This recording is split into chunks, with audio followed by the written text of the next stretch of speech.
Oh, we did it. We survived. We survived the whole weekend of ultra sales and didn't buy a thing. You know how in zombie movies, if someone says if they start to turn, you have to take care of them before they turn? Uh-huh. This is me when it comes to these sort of sales, and I'm feeling the temptation still.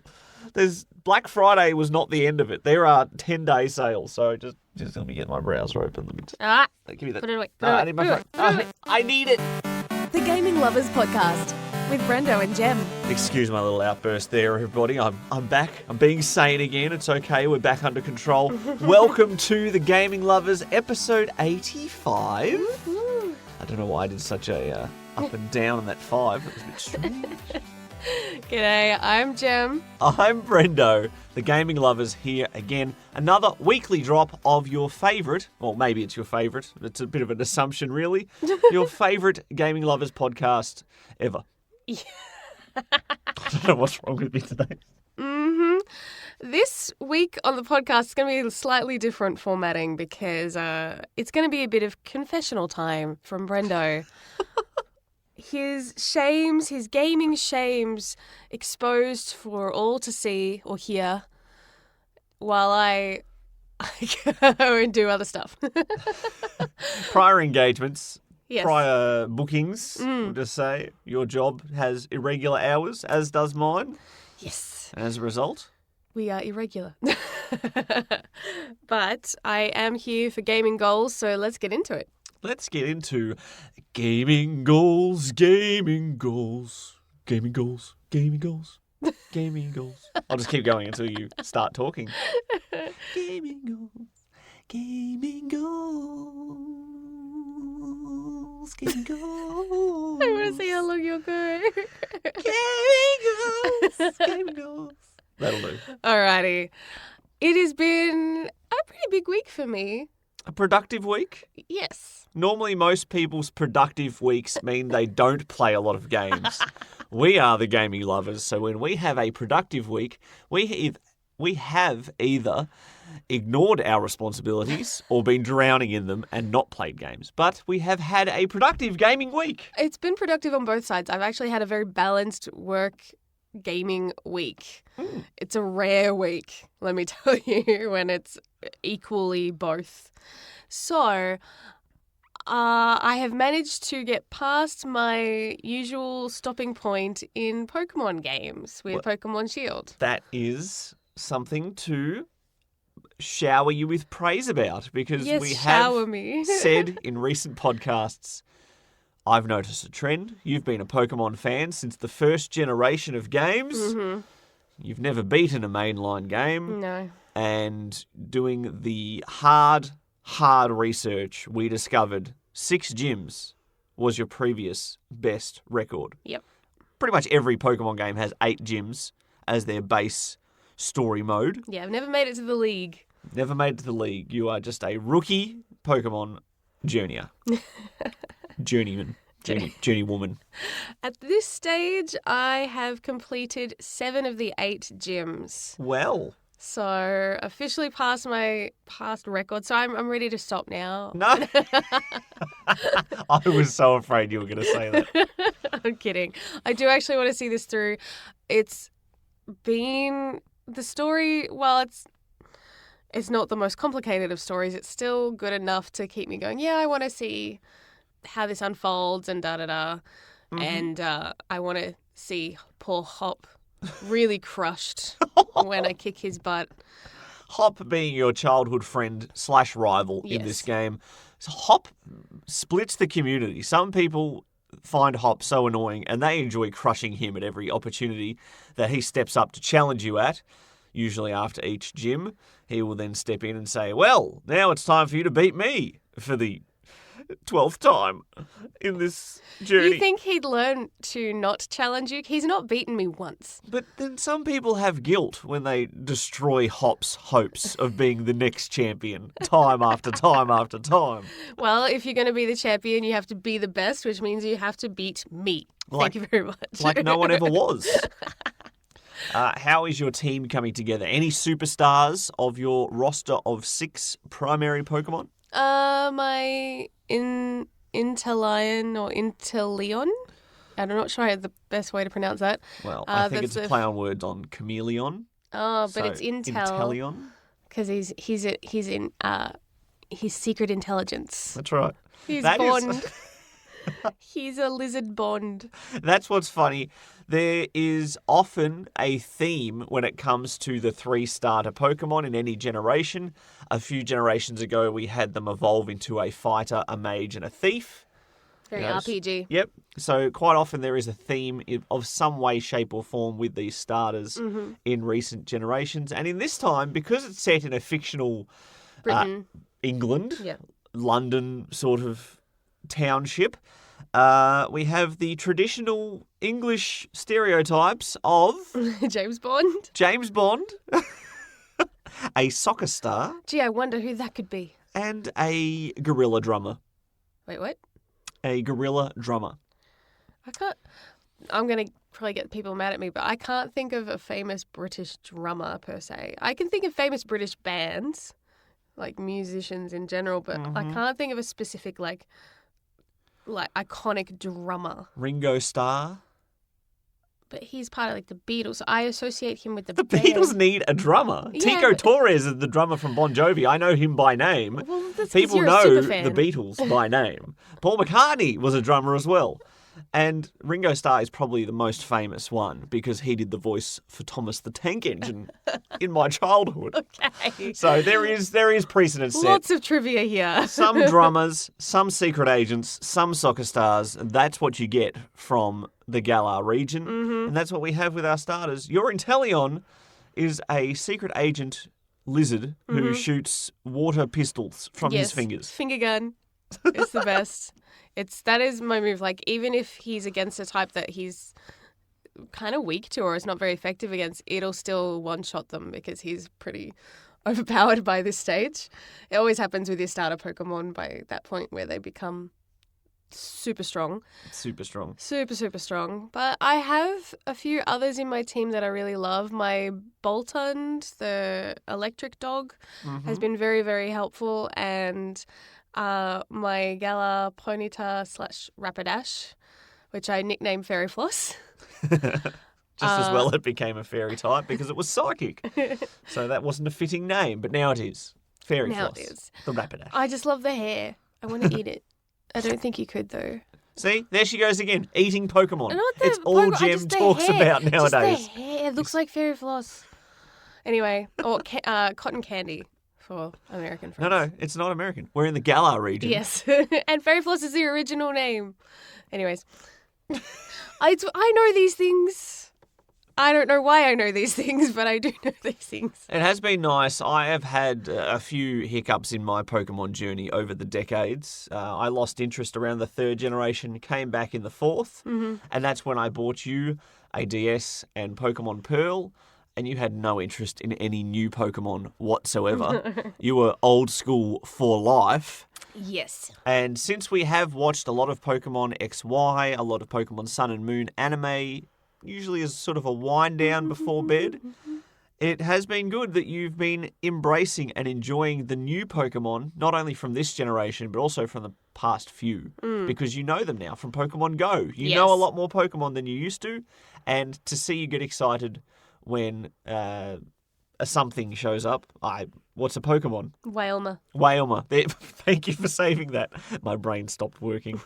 When a Wailmer shows up, Jem gets excited because she knows what it is. And that's what I have enjoyed watching with you. And it's been enjoyable to be an observer and watching you play Pokemon, particularly this week, quite a bit. The previous weeks, your gaming goals, you said, I just want to get through one gym. I just want to make it to the next gym. And then I think since last week you've done about 4, and that's pretty impressive. So round of applause for Jem. Yay! With your gaming goals. You have blown your gaming goal out of the water, and you have exceeded what you set out to do. Yay! I did a little more of my visual novel too, but I still haven't finished this one chapter. It's gone on for a while. So I do think I'm on track for a good ending, but I've been only reading it in very small bursts as well. So hopefully I'll get into a mindset where I'm ready to kind of just sit and just read and read and read. It sounds weird to say that about a game. Well, but they that's can what be it enjoyable. is. They are enjoyable. So I'm looking forward to finishing that first official chapter or run through, I guess, of Hakuoki. Cool. That's all that's been on my plate. What about you? Well, I have indeed also achieved a gaming goal that I sort of set 2 weeks ago, failed, but now I've done it. Yeah? I have beaten the Outer Worlds, Woo! and it was pretty great. Would you say best game of the year? Well, I can't reveal that too early. We Oh, still have God, smooshies. 3 weeks left till I make that decision. It had its ups, it had its downs. Uh-huh. The ups greatly outweighed the downs, thankfully. Some people recommend you play this game on hard. I ignored that recommendation because I've had a few games this year where I've sort of got stuck up against the difficulty wall, and I didn't want to experience that and ruin the experience. As a result, I was quite overpowered. I think I died once my entire playthrough, and that was in like the first 5 hours when you have no skills and no talent, and you wander into an area with creatures a bit too strong for what you should be experiencing. So I made a boo-boo. But apart from that, I kind of enjoyed being an invincible walking tank. I barely even healed during my time playing this game because I picked all the sniping sort of bonuses, and headshots were critical hits. Critical hits increased my time dilation. Time dilation gave me critical hits. So it was like a perfect loop of headshot mega damage for my charming gentleman. With the top hat. With the top hat and the little fancy mustache. He was very looking good. Dapper. Very. Quite. Could have fit in the Gallo region. He starred in a movie. What? One of the many side quests you can do. Oh, dear. And I impressed the director with my skills, and I didn't break character during it. So that was fun. The end was a bit easy, and I sort of steamrolled through it, but I'm just taking that as to being the fact that I put in the effort early, I leveled up a lot, did a lot of quests. I enjoyed it. And the ending in particular, with no spoilers whatsoever, does set up some very intriguing options for sequels. There's many directions they could go based off where the story ends. And how stupid you played. And how stupid you played can also affect that. But, 2 thumbs up for the Outer Worlds. And since I finished that, I have returned again, achieving something that I said I would do last episode, in particular with our unfinished business. I've gone back to Greedfall to impress my wife, my gaming lover, who wanted me to beat it, and I never did. So I've gone back to Greedfall. My save file I'm picking up's about 15 hours in, and so far it hasn't annoyed me. So that's good, I suppose. That's good. You don't want to be playing a game that irritates you. No, I've done that many a time. And that's certainly not related to our topic later today, that's for sure. There are some embarrassing gaming skeletons in my closet. Let's put it that way. And we look forward to hearing them all. So aside from Greedfall and the Outer Worlds, anything else on your plate this week? I played a whole 3 minutes of Pokemon Shield because my day didn't go as well as I thought it was when I allocated an hour to play that. And no, it didn't happen. But I achieved enough this week. I didn't want to spread myself over 3 games. Who would play 3 games in a week? You've done way more than that Plenty before. of times. But no, you have definitely overtaken me. I'm still just before the 4th gym leader in Pokemon Shield. So you have a 3 gym head start on me. Nice. The race to the finish is on. Can Gem keep her momentum up? Tune in next week to find out. Well, I guess that's all for our gaming goals for now. Mm-hmm. For our main topic, it's going to be just Brendo. And the reason, aside from obviously conflicts with scheduling and everything else. No, keep the illusion. Keep the illusion. Real life's not getting in the way of this podcast, that's for sure. It's weird to say, but this is a part of gaming that I don't actually share with Brendo as far as I've never gamed solely for achievements and trophy hunting quite to the same capacity. So it is time for Brendo to come clean on all these gaming shames and games that you never would have imagined that our Brendo has played for the sake of a bleep bloop. As Caboose would say in Red vs. Blue. Bleep bloop. Bleep bloop. So I need a minute to compose myself and get ready for this. May the odds be ever in your favour. I will say this before you get stuck into it and before we go to a break, that while I can't think of any trophy shames that I have, I do have trophies I'm proud of. Oh, really? Mm-hmm. Well, can we rattle them off quickly before you scoot?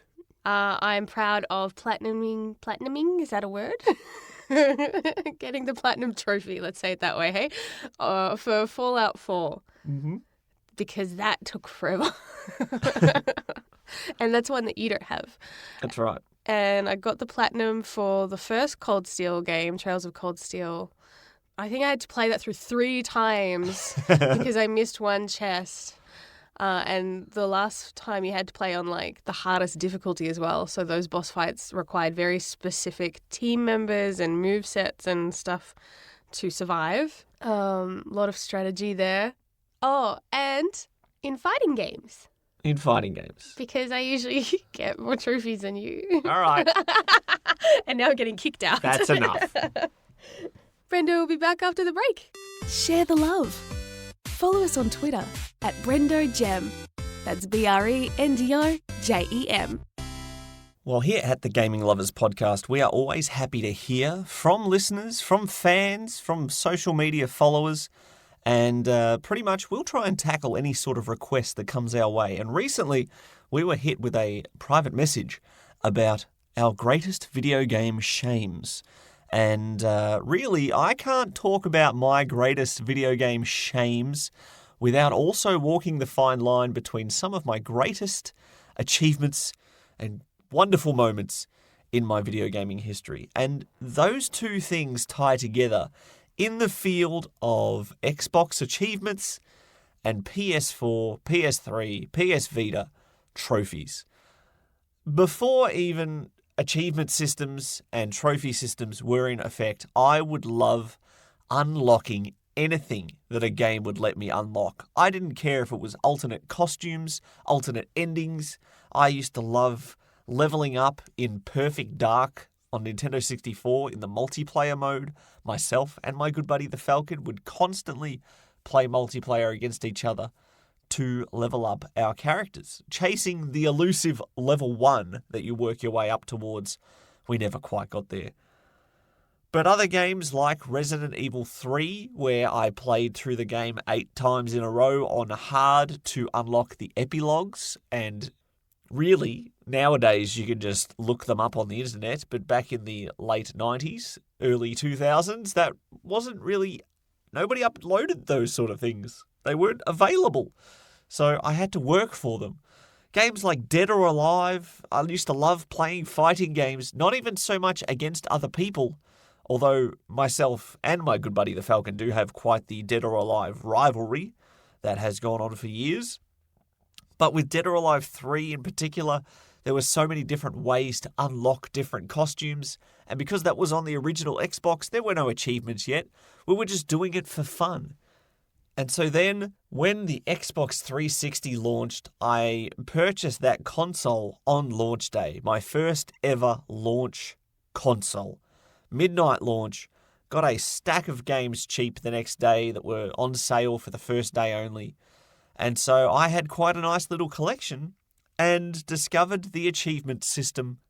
Things started off so nicely because this was the sort of thing that I enjoyed doing anyway.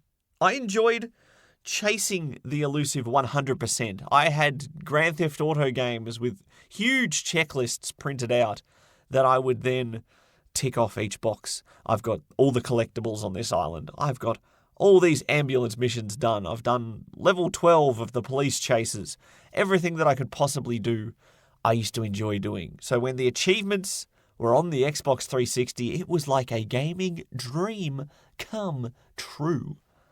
I played through Call of Duty 2 to get 100% of the achievements, played that on the hardest difficulty, even though my save file corrupted right near the end and I had to start the entire campaign again on hard. I still did it for that 1,000 out of 1,000 achievement points. A game like Oblivion The Elder Scrolls 4, which I probably at that point had put the most hours into Morrowind of any game I've ever owned. To play through Oblivion and do all the different quest lines, unlock all the hidden treasures that game has to play through in so many different ways with different characters to unlock different achievements. I enjoyed playing games of that style. But it wasn't all rainbows and sunshine, because I discovered, much to my frustration, that not every game had easy achievements, including the games I enjoyed, like Perfect Dark Zero and The Darkness and Prey, the original Prey, not the new one that came out a few years ago. These games had the challenges that I liked to do, the obstacle course style achievements, try and achieve this goal that we have set for you. And although some of them can be tough, I enjoy playing games with those objectives in reach. But maybe 3/4 of the game achievements are single player and then the rest were multiplayer. And as I've said many times over this podcast lifespan, I'm not really a competitive multiplayer gamer. I will always rather play a single player game for story, for characters, and sometimes for challenge. And if there are achievements to get, I enjoy jumping through specific hoops that the designers want me to jump through. When it comes to the multiplayer achievement side of things, it's much more play 1,000 matches, get 500 kills, get 12 headshots in a match, get this, get that. And a lot of them are a lot more grindy. And in the early days of achievement hunting, myself and my good buddy the Falcon used to set up multiplayer games on a system link with 2 TVs, set the kills to 1 and start a multiplayer game and just kill, and then the game's over and someone's got 1 more, and then we do another round and then they've got 1 more, and we would just grind those achievements, boost those stats, and it was quite shameful to admit, but that is how we would spend hours of our gaming time. Instead of actually enjoying the game, we wanted 1,000 out of 1,000 achievement gamer score points. The Falcon is much more of a multiplayer gamer than I am. Sometimes, he's played like Battlefield 4 for like 18 months and played basically nothing but that when that came out, just because he enjoys that competitive side more than I do. I'll enjoy playing against him every now and again. I usually prefer cooperative runs to competitive, and if there's a single player element, then I'm all over that. I'm very happy to play that style of thing. So I enjoyed achievements. I enjoyed getting my gamer score up. I enjoyed seeing that gamer score number rise up the ranks of the Australian leaderboard in particular. And so the greatest shame that I have would be the time frame of about 2006 to 2008, where I focused so much on boosting that gamer score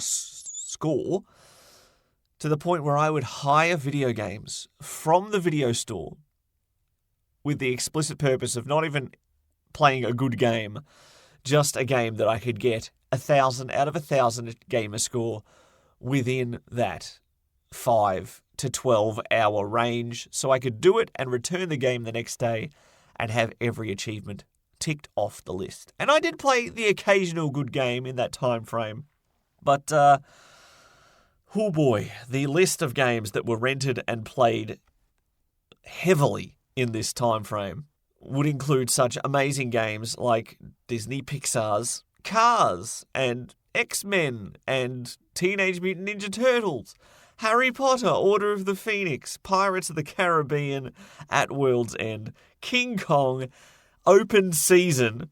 If you remember that amazing animated film, then yes, the game was even worse, and I remember very little of it except that you carry around propane tanks. And I'm not so much of a sports fan. If people ask me what genre of games I play, I'll quite often say I will play almost anything that makes me think. I'll enjoy pretty much any genre. Give me horror, give me a shooter, give me a creation sandbox, give me almost anything except I don't really play sports games. And if you check my Xbox achievement history, if you search for Rendy J as the gamer tag, you will see in the span of one giant block NHL 06, NBA Live 06, Madden NFL 06, NHL 07, NBA 2K7, NBA Live 07, NBA Street Home Court, Madden NFL 08, NBA Live 08, NHL 08. These games in particular were notorious for having like 5, maybe 8 achievements, all worth hundreds and hundreds of gamer score. And if you set up an NBA game in the 06 era with handicaps, you could alter sliders of your opponent's skill, of your skill, your shooting accuracy, everything. You could get that triple-double you needed. You could get the score over 100 points with that one player. You could win a game against an expert computer team, even though that expert computer team had its skills dramatically lowered by the sliders. And within one game, you could get 1,000 gamer score points. A shameful time in my video gaming history, for sure. And I blame, in part, not only my good buddy the Falcon, who I had the gamer score rivalry with, but another stalwart, another feature of this podcast, the good brother, Mr. Steve, betrayed my trust and would encourage me. A good friend is supposed to steer you away from these sort of shameful, guilty moments in your life, but he encouraged me. He would print out guides and he would do the research on how to get which games could get these 1,000 gamer score, and he would sit as my co-pilot, as my coach, and would guide me on what to do and how to do it, and I would execute the plans that he came up with. So in part, I blame the good brother, Mr. Steve. Now, what made this so tricky in this time is that I became so addicted to playing games purely for achievements and not so much for enjoyment. I've struck a much better balance these days. But in this period, the dark days in particular, if I had 980 out of 1,000 gamer score points, that was not good enough. As was the case with Dead Rising, a game that I absolutely loved playing. I loved playing through that game to get all the achievements except for the last 20 gamer score points, where to get the 7-day survivor achievement, you had to survive 7 days in infinity mode. No saves, no continues. Your health constantly drains. You have zombies trying to eat you. Your health drains because of hunger. You constantly have to eat. Tough challenge to survive 7 days in this game, considering that each day is 2 hours of real time. So if you do the maths, that is a 14-hour session that you can't take breaks on, you can't save, quit and reload later, and you're a constant threat of dying of starvation, so you have to actively play. Myself and my good buddy the Falcon set up our consoles side by side, and boy howdy was that ever a marathon session. 14 hours straight, I felt like I was hungover by the end of it, and I've never even been hungover. So that's just a guess. But 14 hours of consistent, strenuous, arduous gameplay for 20 gamer score points. 20! It wasn't even a high worth. It was just a measly 20 points. So I'm sure there's many of us out there who have played a lot of games, a lot of bad games, or at least a lot of bad challenges and unenjoyable modes, and doing collectathons with little checklists to tick off each box. I did Assassin's Creed, the first one, where the collectibles were all over this gigantic map. I had a guidebook that I purchased to collect them all. The guidebook was printed wrong, so some of them were in the wrong spots. That was an effort and a half to collect them all. Myself and my good buddy the Falcon both hired Spider-Man 3 with our little collectible checklist guide. Somehow we got to the end of doing the 100 collectibles. The achievement popped on the good buddy the Falcon's file, and for some reason I had 99 out of 100, even though we were doing them at the same time. I don't even know how that happened. The dark days of achievement hunting indeed. So my gamer score went up to about 70,000 quite quickly. And in the past maybe 6 years, it's only gone up by 30,000. So it's, much more proportionate to a normal gamer's progress with their gamer score. But that early time, a bit embarrassing. But there has also been certain games that I have had my enjoyment boosted by playing for achievements or for trophies. I'm much more of a trophy hunter on PS4, PS3, PS Vita these days than the Xbox achievements, mainly because I do most of my gaming on the PS4. And I think it's also a reason why, if there is a game that has a PS4 launch and a Nintendo Switch launch, for example, I'll often lean to the PS4 because I find the trophies can make me replay a game in a different way, and unlike the dark days of achievement hunting for pure achievements glory, sometimes playing those different ways can boost your enjoyment. And in particular, some of my proudest memories of my trophy hunting era come with the PS Vita in particular.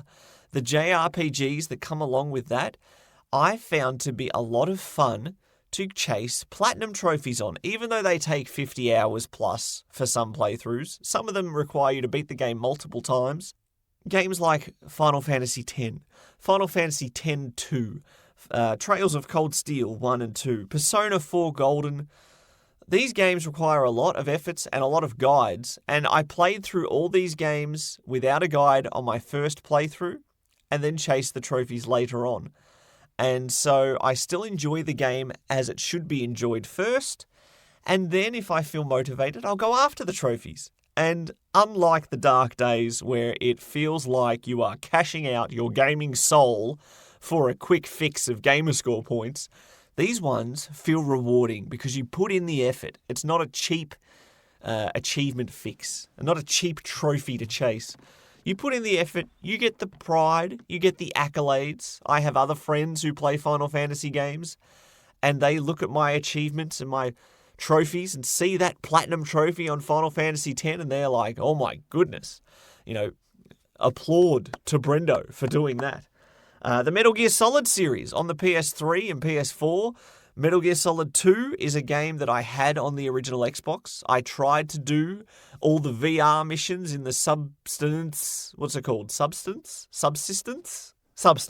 Gear Solid 2 Substance had VR missions with different guns, different stealth tactics. I could never find the energy or the effort to continuously try to do those on the original Xbox before there was achievements. But on the PS3, on the HD collection of Metal Gear Solid 2, plus the bonus of having YouTube tutorials where you needed them, I got the Platinum Trophy for Metal Gear Solid 2. Metal Gear Solid 3, a lot easier to get the Platinum, but I got that one. Metal Gear Solid 4, again, quite the arduous journey. Not a quick fix for a Platinum. I played through that game 8 times in a row, playing at different styles, including leaving the console on overnight one time to blow out my save file time to get the chicken trophy. But hey, we do what we have to do. Some of these pride points could be looked at with a bit of shame as well, as you can see. And Metal Gear Solid 5, The Phantom Pain in particular, took like 150 hours. But the fact that early on, I got that game on launch. Within 2 months, I had platinumed that game, and anyone I knew at work who was playing it, I could just casually throw out the fact that, oh yeah, I already got all the trophies. I platinumed that game. I got everything there was supposed to do in that game. I did all missions on hard. I did them all with S ranks. I did all the extra objectives. I did everything there was to do. And so, what do you think of that? And, a bit of pride comes from that, and again, a bit of shame. But another one I really enjoyed doing the Platinum for on the PS4 was Resident Evil the Remake, which I had played through on the GameCube a few times. I really enjoyed that game. But then when it came to a game like Resident Evil that you can speedrun in a couple of hours, and I love games like this. I love trophies like this where they set you up different tasks, different game modes, play through the game on hard, play through the game without saving, play through the game in real survival mode where it's maybe even a little harder than hard and the item boxes aren't linked, so you have to really manage your inventory. Play through the game on invisible enemy mode. All these sorts of extra challenges. These are the type of trophies that I love and that I don't actually feel any shame at because I'm enjoying every run because it gives you that little bit of a different flavor to each tactics that you have to come up with. I love it so much. And look, sometimes you do the hard work for an achievement, for a trophy, for a platinum, for 100%. And sometimes you grind and you grit your teeth and you continue on and you want to give up, but you don't give up and you continue on and you show perseverance and determination. Possibly my greatest platinum trophy ever, Bloodborne, the From Software defeat simulator, Bloodborne. I got my platinum trophy and I did it with 0 online cooperative help. I used guides, sure, but everything's skill-based. Every boss, every tricky section, I beat by myself. And that was part out of stubbornness, partly because I didn't really like to play online with people. It was my first Souls game. I didn't realize how much easier the bosses would be. So although there is a bit of pride in this, there's a bit of shame that I could have made it a bit easier if I had have relied on co-op partners. I then helped my good buddy the Falcon through his platinum run, and it was a great time to be had. Platinum trophies can be a lot of fun if it's the right game, and the sense of pride you can get can be a beautiful thing. My good buddy the Falcon in particular loves to get every trophy on every game that he starts, and sometimes that is far too much effort than it's worth. And with him recently playing the PSVR, he had a bit of trouble in particular with Super Hot, which requires a lot of physical movement, and he would be drenched in sweat trying to beat some of these levels with the highest rank. Trying to speedrun the game start to finish in under 10 minutes requires a lot of movement and a lot of sweat. So, hey, who said gaming can't make you fit? Just chase platinum trophies in VR games and you'll be fine. I know Jem has mentioned that she had got some platinums that I don't have, and I don't resent her for that. I am quite proud of the fact that she enjoyed Fallout 4 as much as she did to get the platinum trophy. I think I spread myself a bit thin with my gaming likes sometimes, and so I'm always wanting to play a new game. And nowadays, I've found a good balance where if I have enjoyed a game and the credits have rolled, I don't feel guilty if I just move on and play something else. But occasionally there'll be a game that I enjoyed so much, I'll go straight back into it and maybe play with the goal of getting the rest of the trophies. And Fallout 4 for me was not one of those games, but there have been other ones. On the PS Vita in particular, like the Zero Escape series or any visual novel, I don't feel like I've actually finished those games. Anything with a branching storyline, unless you get the platinum trophy, because then you see everything there is to offer. You can do your canonical playthrough without any guides, see what sort of ending you get, but then after that, I love to play those style of games for the express purpose of getting the platinum, not just for the platinum, but to see everything there is to see. You're listening to the Gaming Lovers Podcast. Want to join the conversation? Visit thegaminglovers.com. Record your comment or question by clicking on the button on the right-hand side, and you could be featured in the next podcast. Now, unfortunately, the dark days weren't completely over, I have to admit, with the Xbox 360 era with all those rentals. There's another type of game that I would play to boost my platinum trophy count for just a small section of time, maybe 6 to 8 to 12 months. I used to love platinuming quick, short indie games on the PS Vita in particular. The PS Plus games, I got them for free, so I wasn't spending any real money on them, but some of those could be achieved in a very short amount of time. There's one in particular, I think my shortest platinum is 1 hour and 12 minutes or something for Actual Sunlight. Not a very good game. It's barely even a game at all. There's a few others that I've got within a few hours, a few that I've got within a few days. But it's not all shame, I promise you. These games I used to use sort of as palate cleansers between playing long RPGs in particular on the Vita, or even long console games that take 20, 30, 40, 50 hours. Sometimes you just want to play a game for a few days, completely finish it, and move on. And so that I enjoyed as well. But yes, it has boosted the amount of platinum trophies I have. As it stands, I am on 49 platinums. Whatever I get next will be my 50th. But I still enjoy the occasional trophy hunt, and there are some trophies and achievements that, if we want to move on from the shame, to finish up with, I am very proud of some of these. I am very proud of some of these. They are very rare, they are very difficult, and through sheer determination, dumb luck, or just absolute talent, I have managed to get quite a few very rare achievements. And they are, not in any particular order, but I just want to brag a little bit and make myself feel a little better after admitting such shameful moments in my gaming history. Guitar Hero 2, there is a trophy, an achievement on the Xbox 360 called Millionaire Pair. Myself and my good buddy the Falcon may in fact be the first two people in Australia that ever logged that achievement, and we are quite proud of that. You had to do one very specific song, one person on hard, one person, or maybe even on expert, and one person on hard, to get the most amount of notes, most amount of points. You had to run a perfect, flawless run. And so when Guitar Hero 2 came out, it was still gaining popularity. You might like it, but you might not have a friend who liked it. And because it had to be done locally, you needed someone in your circle of friends who was just as good at Guitar Hero as you.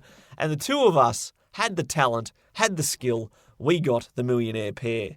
And I was quite proud of that. It's a very rare achievement. And a lot of people have got it since, but it will go down as one of our favourite memories because we were very quick to get that. And as far as certain websites that track achievements, which were still in their infancy back then, we were the only two in Australia logged with that. So that's a little badge of honour. A one I got recently on the Xbox One when I played through Prey, maybe last year, was to get the I and It trophy, which involves a bit of massacre, let's admit. You have to make sure that everyone else on the spaceship dies, which is quite different to how most people play through by default, where you try to save as many people as you can. There is an achievement for that, but there is also an achievement for causing chaos and not letting anybody escape at all. So you have to hunt down every individual. Some of them are locked behind very difficult doors. Some of them are involved in the main quest line, so if you kill them too early, you lock yourself out on getting certain bonuses, or even accessing other areas where there are other people. So it has to be a very methodical elimination of human life, which makes me sound actually quite sinister, so I might move on quickly from that one. But it is a very rare achievement because A, not many people go for it, and B, it's actually quite difficult to execute. I achieved it, and so I feel good about myself in that aspect, bad about myself morally for assisting the aliens in killing everybody. So let's move on to something a little equally gruesome, but maybe a little less embarrassing, in that Surgeon Simulator, a game that's very difficult to play control-wise. On the PS4, I got a trophy called Blink and You'll Miss It, where you have to complete an eye transplant in 2 minutes, 30 seconds or less. And if you know anything about surgery, in particular with something as delicate as an eye, that's very quick. And it's a double eye surgery transplant as well, so it's even quicker. That's an hour, it's a minute 15 for each eyeball. That is actually quite quick. I'm very proud of that one. Just for the complexity, the difficulty of controls, and the fiddliness of the physics, I have to give myself a pat on the back for that one. 2 more to go before we move on. Sonic and All-Stars Racing Transformed. It's a game I loved. I will go on record to say I've probably enjoyed that more than any Mario Kart game I've played. And as controversial as that is, I have the Platinum Trophy to prove that I really, really, really, really enjoyed Sonic and All-Stars Racing Stars Team Transformed Bonus Ultra Plus Super Sonic. The thing that made this so tricky was, A, I played it on the PS Vita, And B, you had to get a multiplayer achievement, a very specific multiplayer achievement, where there had to be Sonic, Tails, Knuckles, Amy, and Shadow, I think, maybe even Eggman, in the same online race. And since there's 8 players in a race, and the PS Vita community was a lot smaller than the console gaming ones, it required a bit of dumb luck to actually get that roster in a race. And if you got the roster in the race, you had to have a stable enough online connection to finish the race. And I wasn't sure if you had to finish that race in first place with all those people active in that roster. But I did it, and I came first, and I was so nervous because I didn't have time to quit out and check the description of the trophy to see if you had to win that race. So I hit that sucker with everything I had, and I came in first place. So whether you needed to or not, that was very tense, and I was very nervous because just the sheer chance of having Sonic, Tails, Knuckles, Amy, Shadow, and possibly Eggman on a 8-person race online with no prior organisation, it's a very slim chance. And so that helped me get the platinum for that game, and it is one of my rarest trophies. But finally, I got the Bloodborne platinum, which was a long, arduous journey, and it was very difficult. But there's another game, my favourite horror game of all time, Outlast, had a trophy to beat it on insanity difficulty, which had you pretty much die in one hit from an enemy.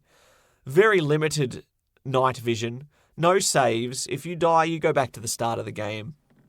I had quite a few runs attempting this and failing, and updating my good buddy the Falcon with it as well as I was continuing through this game, and I would fail and then try it again, and then I would fail, and then I would try it again and I would fail, and then I finally achieved it, and I felt so proud of it. I got it. It's again one of my rarest trophies.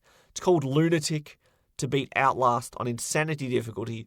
It requires a great degree of skill and timing and execution. And then my good buddy the Falcon got it as well, but he chumped it because there's certain enemies in the game that can kill you in one shot. They are very persistent in chasing you, and he discovered that if you crouch repeatedly, they can't damage you. That's right. If you crouch repeatedly, they cannot hurt you. And so the same enemies that caused me so much trouble that I did in a legitimate trophy run, the Falcon chumped. And I'm calling him out on this podcast. You do not deserve that trophy, my friend. I did it legitimately. I'm proud of it. I'm proud of it. So what are your thoughts on achievements in video games, whether it be on console with Xbox games and PlayStation games, or even on Steam or other platforms on computers? They have achievements as well. Do you enjoy them? Do they just add unnecessary things for you and you completely ignore them?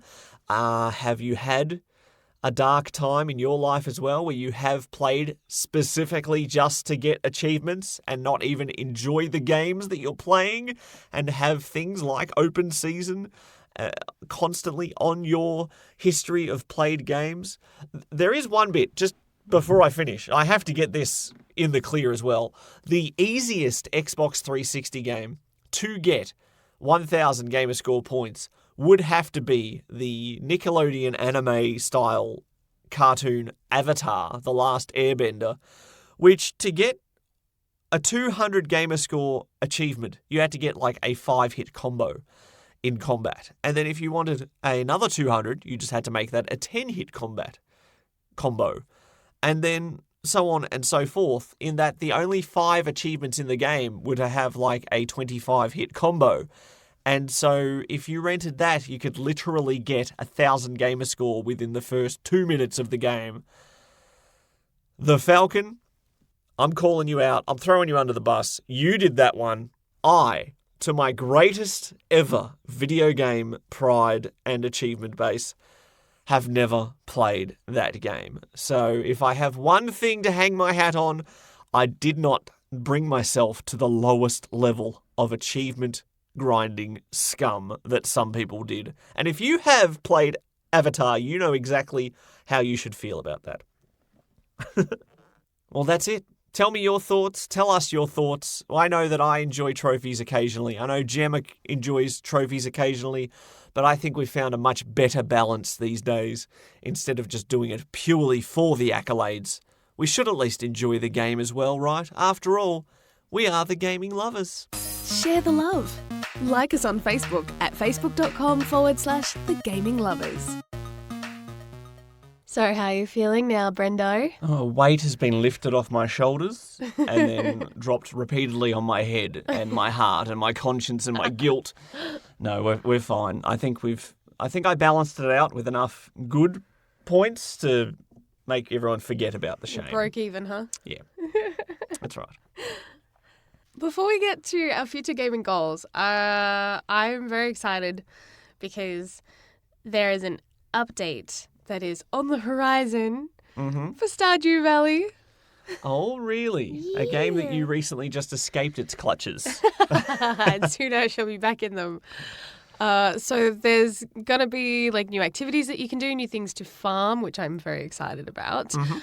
But there's also even little, I guess, events and activities that are being added to the calendar as far as with your partner. So if you choose to get married, then there's new events that are going to be added. So that's cool. It's already out on PC, this update. Oh.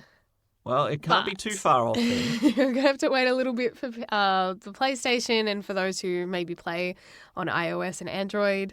So I will be waiting every day for that update. Nifty. Yay. Shall we move up to gaming goals of our future tense? Yes, let's.